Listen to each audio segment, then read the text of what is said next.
Good morning, ladies and gentlemen. You're on to the Agribusiness Chat with Jinmi Ajayi, and today we're going to be talking about, it's actually two-stranded conversation. We're going to be talking about urban farming and mushroom value chain in Nigeria. And we have a foremost mushroom agribusiness practitioner in the country with us. His name is Mr. Silva. So please introduce yourself to us, Mr. Silva. Okay. Thank you very much, Jimmy. Truly an honor to be on your program. My name is Imal Silva. I'm an agripreneur, as Jimmy had introduced me. But my focus is actually on urban farming for now, simply because of the security risks we face, as well as the urbanization of the country. People are leaving these rural areas to come into cities. So yes, I am an agripreneur, although I also operate in other sectors, but my focus is on urban farming, and particularly with a focus on mushroom farming. Thank you.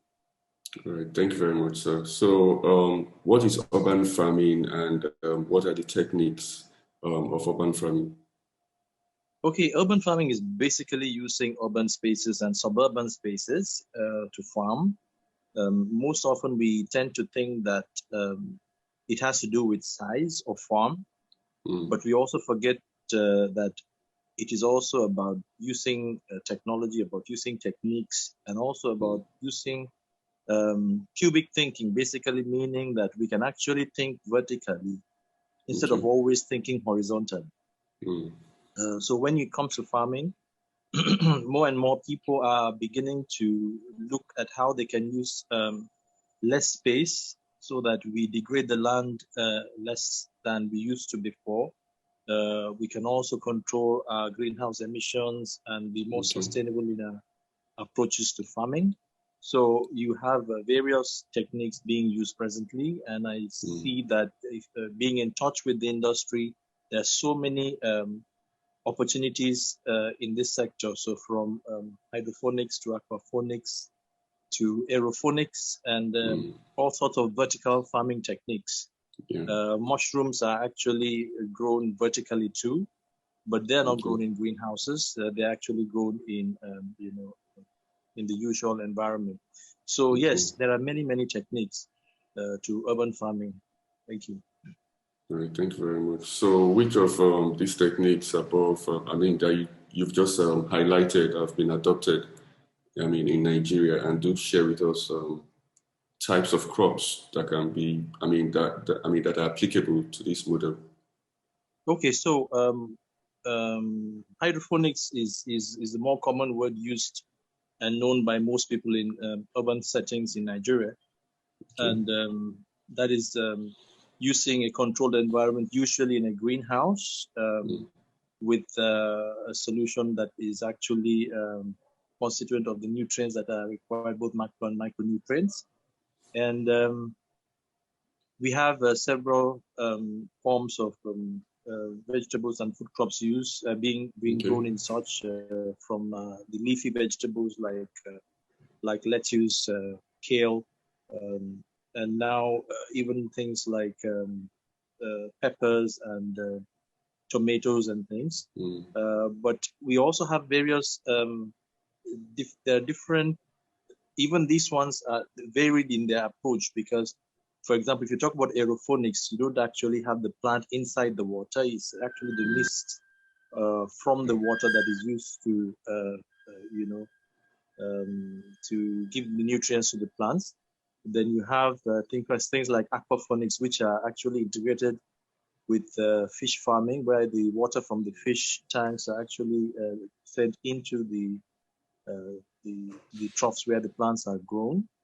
And then you have things like responsive drip irrigation, which is a new technique developed in Israel. I have a little place in Abuja where we are test running this, and we also have farms in Abuja that are also deploying this technology, where the plants are actually in substrates like rice bran and sawdust and such, but there's a tube that actually takes the responsive tube, they call it, that actually takes the nutrients of the plant. So the techniques differ a lot. you know. But like when you say the crops, you have tomatoes, you have habanero pepper, you have different types of pepper actually. But habanero is pretty popular, as well as capsicum, the big pepper we eat. We also have kale being grown. We have cucumbers, both the large and the small varieties. These are the common ones that are being grown in such vertical, the large commercial vertical farms. Okay, thank you very much for that. So you are an advocate of urban farming, especially as you mentioned earlier. Considering the rate of insecurity or growing insecurity in the country. However, on a global level, on a macro level, right now, do you think urban farming could actually help tackle an impending food insecurity? I believe so, because if you know, insecurity is a big issue, and then in addition to that, we have problems with logistics, road networks and supply chain, cold chain. So when you have such issues, a lot of challenges are there before the goods leave the farms to the table or to the supermarket or wherever it is. But if we're actually able to, maximize what we have in urban and suburban spaces with techniques that are more scientific and more structured, particularly in vertical farming systems, I believe that we could have a significant impact on food security, and particularly because the access to these sources are within the city themselves and within suburban areas. And that gives us, that takes away a lot of cost as well as time and risk when we have them in urban settings. All right, thank you very much. Okay, so you mentioned mushrooms. I'm very much interested in the mushroom value chain, actually, especially because hopefully, for me, I still believe a lot in going to the hinterland, exploring the vast amount of land in those places. But then one has to seek balance, right? So, please do us a thorough analysis of the mushroom value chain from pre-production to harvest to value addition. Tell us the derivatives of mushroom as well. Thank you. Okay, let me first start by saying that it's not that I don't support farming in rural areas. It's just that we are trying to see how we can maximize our resources in the situation we find ourselves. And probably sometimes in such a situation, we are forced to be more innovative. And exactly, into urban farming. Okay, so going into mushrooms, let me, connect us with how our first experiences with mushrooms are in our gardens, or if you go to our villages where our parents grew up or something like that, you tend to see these things growing under very shady areas or on trees that have fallen down, that are decaying. So mushroom is supposed to be one particular commodity that actually brings life out of death, so to say, from the very places where things are dying and decaying, life comes back. And secondly, mushrooms are also commodities that actually organisms, so to say, because they're fungi, they're not plants. They actually also absorb what is around them, what is harmful. That is why sometimes some of the mushrooms can be poisonous, and we have to know the difference between the poisonous ones and the ones that are edible. So if you actually try to trace the history of mushrooms and see how our fathers and our forefathers ate such things, they had techniques by which they knew which ones were edible and which ones were not. Okay, so it is said that they would give them to the animals to eat first and see if the animals would survive, and if they did, then it meant that it was good for us. So I'm saying this as a background because we have so many varieties of mushrooms in Nigeria. I think we have worked on about 8 species in terms of trying to master its growth as well as production. And then in Africa, about 25 species, but there are far more species globally that people are working on. So in Nigeria, for example, most of the mushrooms that are grown in urban spaces as well as in research institutions are actually grown vertically. And that is because the most common form of mushroom that is grown in Nigeria is the oyster mushroom. We have so many other varieties. I know the oyster. Yeah. So the oyster is the most common. And then they're actually, so as I said, there are many other varieties. The milky mushroom. And now, I also want to mention before I talk about the value chain analysis, the big variation in price between varieties. Okay, so for example, the oyster mushroom goes for about 2,000 naira a kilo in the retail market. In Abuja, Lagos, Ibadan, it's almost the same price. Sometimes up to 2,500 if you buy them in smaller quantities. But then you have varieties like milky mushrooms that go for as high as 4,000 naira. Well, I think it's much more now. Maybe it should be about 6,000 naira a kilo. Okay, and it's gradually entering the market and actually getting popular because it's more solid and it's like there's more meat, so to say, like people say. Okay, because mushroom is supposed to be an alternative for meat. It's high protein and its dry form has more protein content than almost all the meats. So that is what makes it very, very, very big an alternative for a source of protein. Okay, so going back to the oyster mushroom, which I will take as our example today, they are grown in what are called substrate bags in vertical gardens and farms in urban environment. What you do is you actually have these bags that are normal nylon bags that have sawdust, or you may use sugarcane waste, cottonseed waste, rice bran, different sorts of substrate. But what is most commonly used, because the way oyster responds is sawdust. It responds well to sawdust. So sawdust is packed into these things. There's a particular technique whereby these bags are sterilized, and then they are inoculated with the spawn, or what we would call the seeds, and then they're incubated for about 2 to 3 weeks.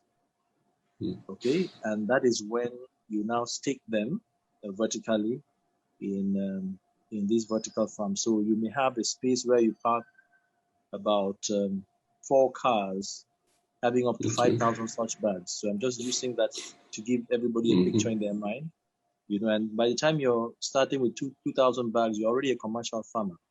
So you can imagine that with a very, very small space, you can start a commercial farm. Okay, so once they are staked, they are usually watered for about, maybe in the first 2 to 3 weeks, they start flowering. They start fruiting, sorry, not flowering. They start fruiting, okay? And they keep fruiting from the 3rd week, so to say, till the end of about 4 months. So it's not like corn or cassava or where you wait till the end of the season. They start fruiting very quickly, and then you have to harvest every day or every other day. Wow. So, and if you start selling, your money starts coming very early. Very early, yeah. Your money is not cooked down for that length of time. So, by the end of the 4 months, you need to be able to change those bags because they would have expired. And you now remove those ones and put a new set of bags. So that means that when you start making your money from the 3rd week, you must also remember that you have to replace the bags and set aside the money for your bag. You will not spend all the money. Yes. So then let me also add that there's no need for fertilizer. There's no need for pesticides. No needs for herbicides. Not even the organic forms of herbicides, No, no, fertilizers, because and all. yes, because the Oh, bags have been okay, sterilized, so it will okay, kill okay. everything from germs to insects and all that when you want to start off. Wow. Because if you're dealing with sawdust, you must kill everything inside because there could very possibly have been larvae of insects or things Other like that. So insects, yeah, yeah. by the time you heat it to those temperatures, all of them die off. So Okay. anything that you have to deal with, like maybe you have a farm and then you have some rats or lizards trying to come into your farm, not from within, it is actually from without. So if you have a very Okay. secure net or double net around your farm, you should be quite good without much stress, you know. Okay. Okay. So I just spoke about the production side of things, and the value chain is much bigger, as you very much know. The how do you say when it comes to the Okay. logistics, packaging, and all that, there really isn't too much compared to what you have to do with other crops because we are dealing with something that you start harvesting from the first and from 3 weeks. So and then it's not something difficult to handle. It's not heavy. So there are ways of cleaning and packaging these things. So your buyers start buying early. So you don't really have that. The only way you really have storage issues is if you're not able to sell immediately, you can dry the oyster mushroom. Ah, okay. So the Dry oyster or mushroom, dehydrate, right? dehydrate or dry. Yes, you can do. Yeah. You can either sun dry it Okay. or you can use a solar dryer and dehydrate it. And then the dry version, I mean, the fresh version goes for about 2,000, but the dry one right now ranges from between 16 to 20,000 a kilo. Really? Yes, because it Then I'd rather reduces go for in. drying. No, but let me Because it's explain. It's going to have a because longer shelf life. yes, definitely 6 months, Yeah. minimally 6 months. You don't have to worry about preserving anything. You know, Wow. mushrooms are very tough commodities because they grow in the toughest of environments. So they Okay. don't require Yeah. much, Yeah. attention like some of the other crops. So, Mm-hmm. yeah. So, but the thing is that when you dry oyster mushrooms, for example, it reduces in weight by about 10-fold. So that is why you have it almost 10 times in price. Okay. But I also want to add that, that this is just one type of mushrooms. Now, there are mushrooms, there are other varieties of mushroom that can grow in such systems. And then there are some that do not grow in bags. They don't do too well in bags. They do Okay. well in beds or Okay. troughs, So, Okay. and still you can grow them vertically, but then they'll be growing in with a different technique. Now, something like a species called Ganoderma, a fresh kilo goes for about 40,000 naira. It's grown in Nigeria here. Yes. Do you want me to show you a little sample? I don't mind. It's I'm right. sure the viewers won't mind either. Okay. Let me just. This is some Ganoderma that is actually. We're actually trying to extract it. I mean, you can easily search online for. Okay.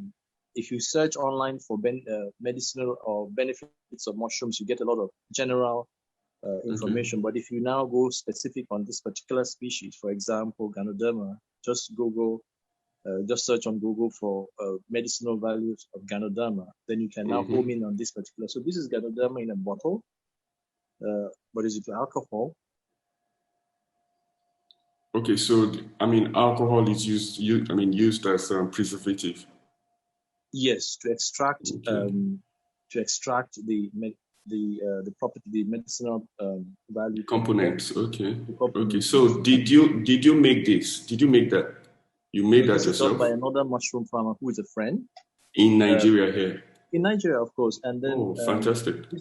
and this particular one, for example, the extract is also sold once it is extracted. And then after that, they even still extract using water from the same substrate because it's so full of medicinal value. So I mean, there's so much to talk about mushrooms. It's just that we have to try and discuss the most important things right now. So going from production now going into how do you say? So as I said, storage. As I said, you have value for both the fresh and the dried versions. Then logistics means it's not anything compared to carrying cassava or maize. I mean, you're not going to be using heavy trailers and. So in terms of logistics, a car is more than enough, or a small truck exactly. more than enough to carry a very large. Or a space bus. Yeah.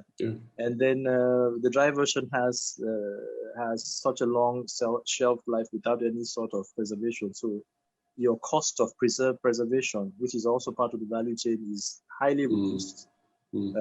Once you're able to dry it and seal it properly, off it goes to the market and it's there. And then it's organic. That's the most important thing here. There's nothing artificial. There's absolutely nothing artificial introduced into this thing. So from preservation, storage, we can also look at the retail side of things. As I told you earlier, we have people that are selling as high for oyster mushroom going for as high as 2,500 naira a kilo, but in the how do you say, in the wholesale. Now, when I talk about the wholesale, there is an association that is actually that was constituted by the Ministry of Trade and Investment, Industry, Trade and Investment, that is responsible to create an agro network across the country and explore this as a non-oil export opportunity.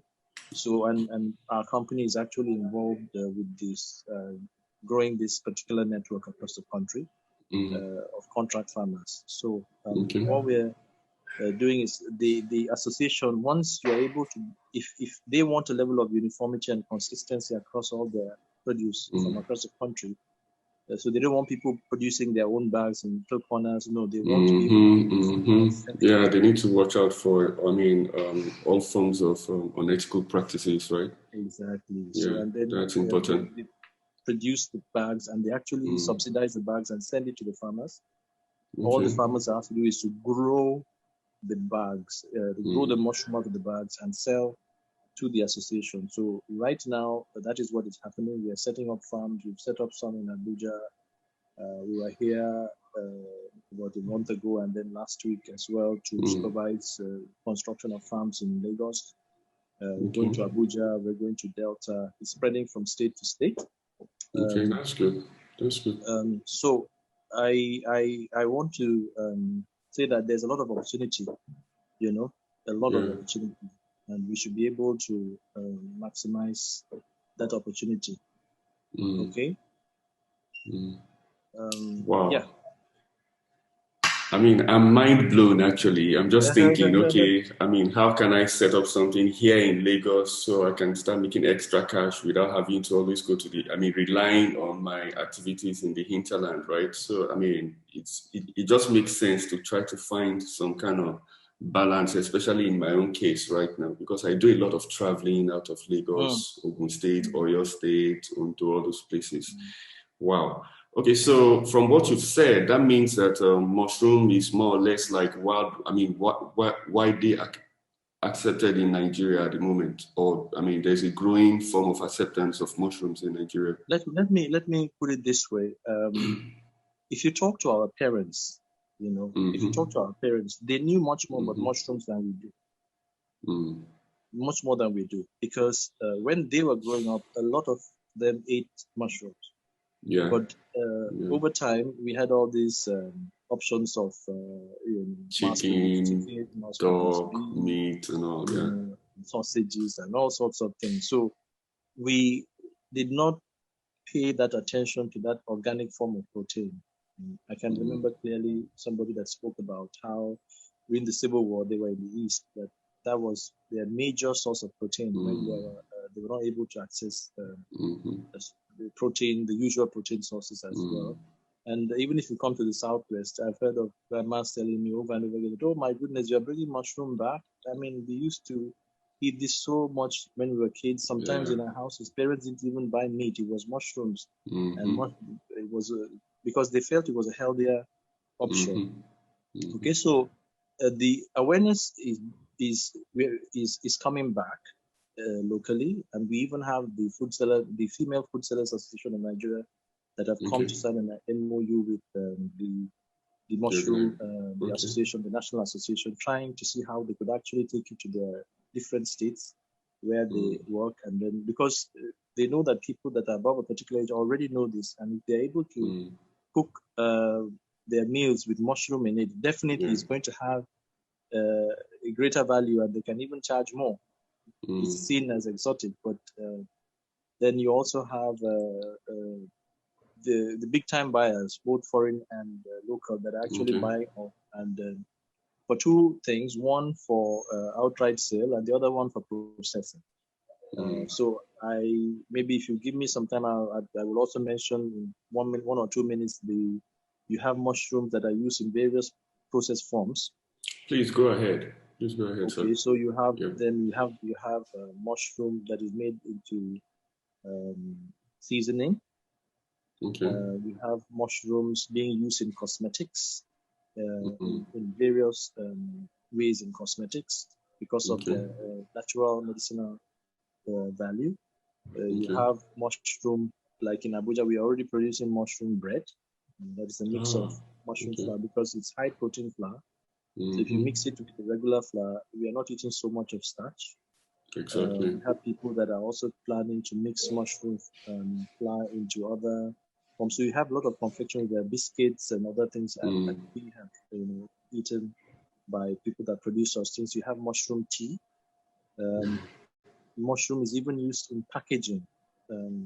Some of the varieties are so hard, and once they're processed, they can be used as turn into small cartons and things. You have them in coffees. You have mushroom coffees. You have, and each of these things have variations. You have the extracts used as like with an alcohol base as like a wine, and medicinal, a medicinal drink, like an elixir.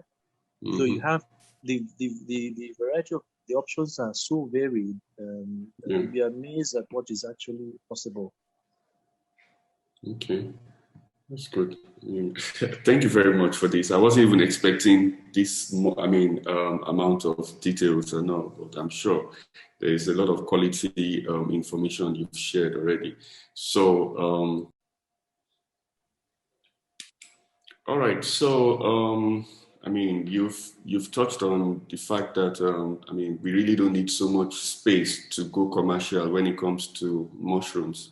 But there are some of us who own large expanse of land in the hinterland, right? And I'm sure because if you have, let's say, even if it's just 50 acres, right, and you're doing so much already, it's mushrooms. So you've said it that you only need a space that packs about 4 vehicles. I'm sure people like that will still have so much more, so much land larger than the space for 4 vehicles, right? So do you think it's worth considering for those in the hinterland to also add mushroom production to the activities? Okay, let's especially for extra income. Yeah, sure. I want us to look at it from two perspectives. One, from the smallholder perspective, and then from the large farmer perspective. From the smallholder perspective, it is still an excellent option because even in the hinterland, they are faced with insecurity. They are faced with challenges. So, for example, in a country like China, if you study the mushroom industry in China, homes and houses and families in the hinterlands grow their own mushrooms because it's an excellent form of protein. It's a cheaper form of protein that doesn't require anywhere near the requirements that other things, other forms of protein require. Or subsistence farming, especially animal protein. So I would encourage that. Yes, we should encourage rural farmers to also, smallholder farmers to also grow this. But first and foremost, because food security is key for us. So to be able to give the children and also the women and men the quality of protein we need, I would advocate that rural farmers should grow them in their own spaces. So even if they're growing other crops, they can grow mushrooms. And let me add let me share a big secret. We actually, the substrate bags, for example, by the time they're spent after 4 months, mushrooms break down the sawdust into excellent compost. Oh. So you can actually take that bag and take the substrate, the spent substrate, and use it as compost in your farms. And we have tried that. It's given us excellent results. Wow. With a mix of animal manure, a lot of crops we have grown a lot of stuff without using artificial fertilizer or artificial inputs. So let me add that, because you will actually see this coming from the National Association, actually, letting us see that mushroom farms are factories for organic fertilizer. Yeah, exactly. Actually factories. So that's from the small farmer perspective. But from the large farmer perspective now, I would say that if somebody has space like that, they could actually focus on growing different varieties of mushrooms and explore different segments of the market. Not just the edible version. We actually have people that are already calling us to grow medicinal mushroom species, and they actually earn even more than the edible species. So if they have large spaces, they could actually expand their range of mushrooms, and then along with that, incorporate processing, drying and processing facilities. Exactly. Yeah, because they've got the space and capacity already. And then you can actually make it part of an integrated farm whereby you have other crops. The compost from here can be shifted to the other crops. The spent bags and substrate can be used on the farms, just like we use the water from fish tanks in integrated farming systems to enrich the soil in our farms. So you can actually use the spent substrates from mushrooms to enrich your farms. So we are actually recycling. And we actually, most importantly for me, we're actually restoring the soil, because the soil in our country, in our continent and globally is aging. It's aging, and it's aging fast. And it's aging fast. So we should be, and we shouldn't just be looking at artificial means for nutrients. We should look for natural ways. There's nothing more natural than mushroom substrate, because that's what they do in nature. So makes sense. I'm passionate about sustainable development.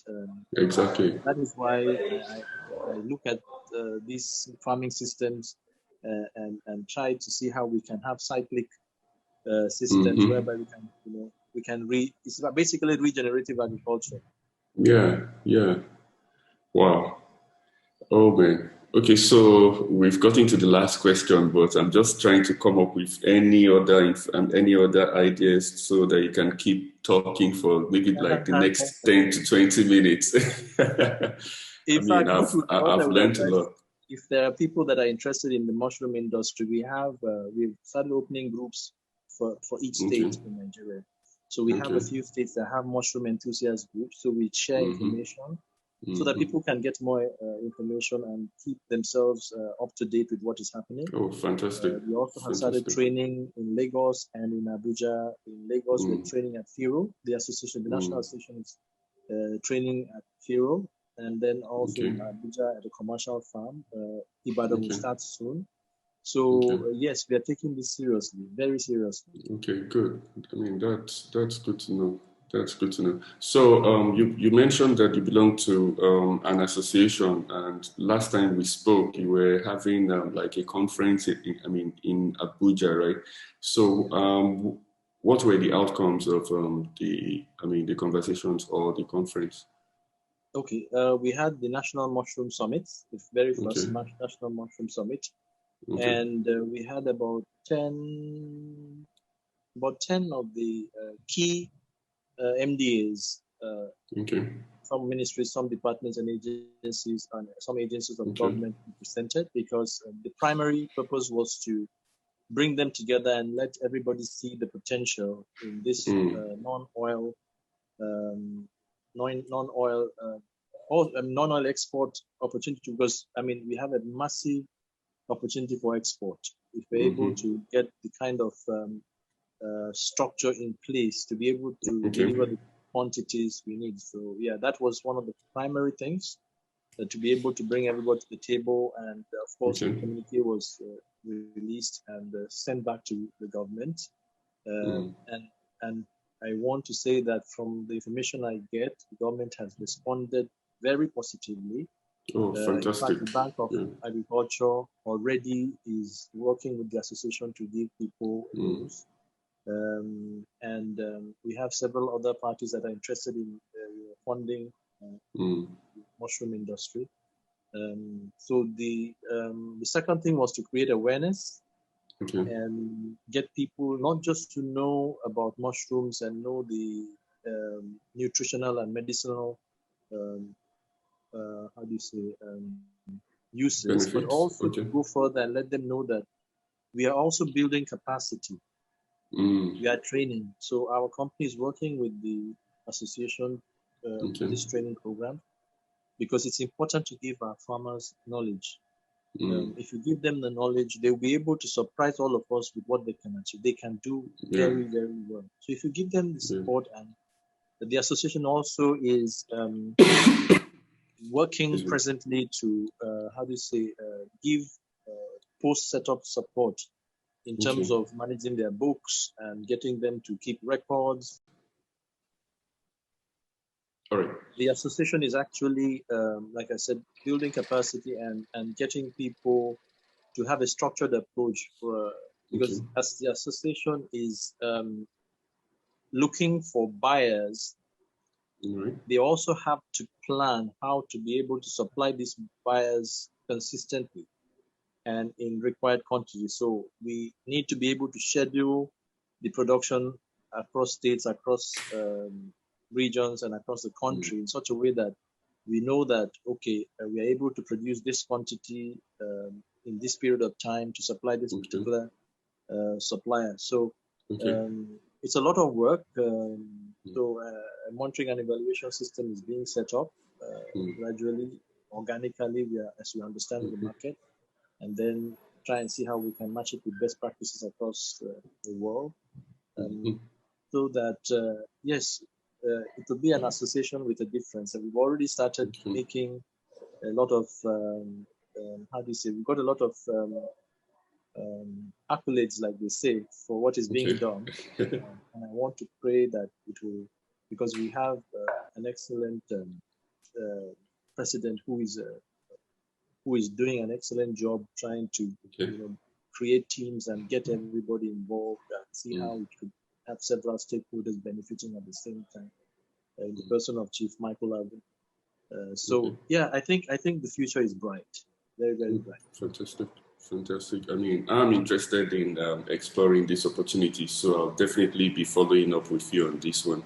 And I don't know when you're leaving Lagos. If you're not leaving anytime soon, maybe we'll meet in Lagos, or perhaps next week I'll visit you at the FCT just to see things and get to meet you personally as well, sir. So, I truly appreciate you taking time out to share from your wealth of knowledge. So, do you have any parting words for our viewers? Okay, so first of all, Jimmy, thank you for having me on the program. I'm proud to be part of this. Both of us are alumni of the Lagos Business School. Shout out to all our comrades, right? Yes, comrades from Lagos Business School. It's a fantastic place where agribusiness has been taken to another level. So yes, I think one thing I would say is in spite of the challenges, there are huge opportunities. Exactly. In spite of all that is happening around us, there are massive opportunities, and sometimes it is in a crisis that you find opportunities you cannot find on a normal day. So let us try and see how we can get access to the knowledge, to the networks, and also funding to be able to maximize these opportunities. And I know Nigerians, for who they are extremely creative and innovative Exactly. people given the Yeah. circumstances. They can, as they have done globally, they can change the mushroom industry globally. Exactly. Yeah. Yeah. Thank I you. agree completely. Thank you very much, sir. And like I said, hopefully we get to see soon. Sure. Yeah. Thank Thank you. you very much once again. All right, sir. Okay. Yeah. Yeah. Bye.